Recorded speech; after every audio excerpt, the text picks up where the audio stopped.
নমস্কাৰ বন্ধু বান্ধৱীসকল, মোৰ ইউটিউব চেনেলৰ আন এটা ভিডিঅ'লৈ স্বাগতম জনালোঁ।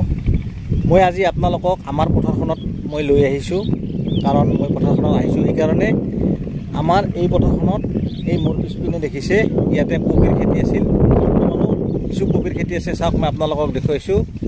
আৰু যিবিলাক আমাৰ মানে আগতীয়া কবিৰ খেতি আছিল, সেই আগতীয়া কবি খেতিবোৰ বিক্ৰী কৰাৰ পাছত এই মাটিখিনিত এতিয়া লেচেৰা মাহৰ খেতি আৰু ভেন্দিৰ খেতি কৰা হৈছে। আমি নিজাববীয়াকৈ কৰিছোঁ।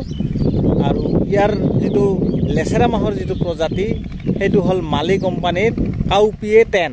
অৰ্থাৎ এই লেচেৰাবিধ মানে চাং দিব নালাগে, মাটিতে নিজে নিজে হয়। যেনেকৈ মটৰ মাহৰ খেতি বা মগু মাহৰ খেতি বা আপোনালোকে যদি মাটি মাহৰ খেতি কৰে, যেনেকৈ বা চয়াবিনৰ যি খেতি কৰা হয় য'ত মানে চাং দিব নালাগে, ঠিক তেনেকৈ এই মালি কোম্পানীৰ কাউপি 10 নামৰ যিটো প্ৰজাতি, এই লেচেৰা মাহটোত চাং দিব নালাগে, এই মানে মাটিতে হয়।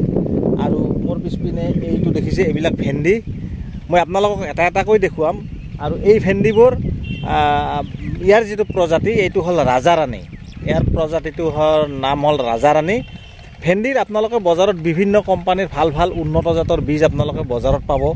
যেনে টাটা কোম্পানীৰ আছে তিনি চিনৰা, তাৰপিছত আপোনালোকে এডভান্টা কোম্পানীৰ ৰাধিকা।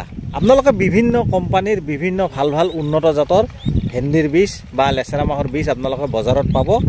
গতিকে মই ৰোপণ কৰিছোঁ ভেন্দিৰ বীজটো হ'ল ৰাজাৰাণী আৰু লেচেৰা মাহটো হ'ল কাউপিয়ে 10, মানে চাং দিব নালাগে। মই আপোনালোকক প্ৰথমতে এই লেচেৰা মাহৰ খেতিখিনি দেখুৱাই আছোঁ।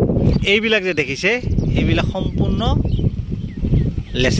লেচেৰা খেতি। এই কেৱল এই লেচেৰাবিলাক মানে ডাঙৰ হৈ আছে। পিছত যেতিয়া লেচেৰা মাহ লাগিব, মই আপোনালোকক দেখুৱাম কেনেকৈ লাগে।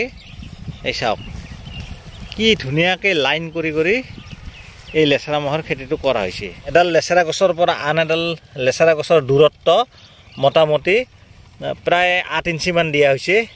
আৰু এটা লাইনৰ পৰা আন এটা লাইন মোটামুটি 2 ফুট দিয়া হৈছে। কাৰণ যিহেতু চাং দিব নালাগে, গছবিলাক অলপ ডাঙৰ হ'লে, অলপ পাতল হ'লে তাৰমানে ফলনটো ভাল হয়, সেইকাৰণে অলপ পাতলকৈ লাইনবিলাক দিয়া হৈছে। চাওক, এই হৈছে লেচেৰা খেতি। এইবাৰ আপোনালোকক মই দেখুৱাম ভেন্দিৰ খেতি। এইখিনি হৈছে ভেন্দিৰ খেতি। চাওক, ৰাজাৰাণী যিটো প্ৰজাতি, সেই ৰাজাৰাণী প্ৰজাতিৰ এইটো ভেন্দি। চাওক, মই ইয়াত ৰোপণ কৰিছোঁ। কেনেকুৱাভাৱে এই ভেন্দিৰ প্ৰডাকশ্যন হয়, উৎপাদন হয়, মই আপোনালোকক পিছত দেখুৱাম। এই কেৱল ভেন্দি ৰোপণ কৰা হৈছে। গছবিলাক এতিয়া ডাঙৰ হোৱা নাই, হ'ব আৰু লাহে লাহে হৈ আছে। গতিকে চাওক, মই আপোনালোকক দেখুৱাই আছোঁ। পিছত মই আপোনালোকক ভালকৈ দেখুৱাম। গতিকে বন্ধুসকল, লেচেৰা মাহৰ খেতি আৰু ভেন্দিৰ খেতি মই আপোনালোকক মোৰ ভিডিঅ'ৰ জৰিয়তে দেখুৱালোঁ। ভিডিঅ'টো চাই কেনেকুৱা পালে আপোনালোকে কমেণ্ট বক্সত জনাব।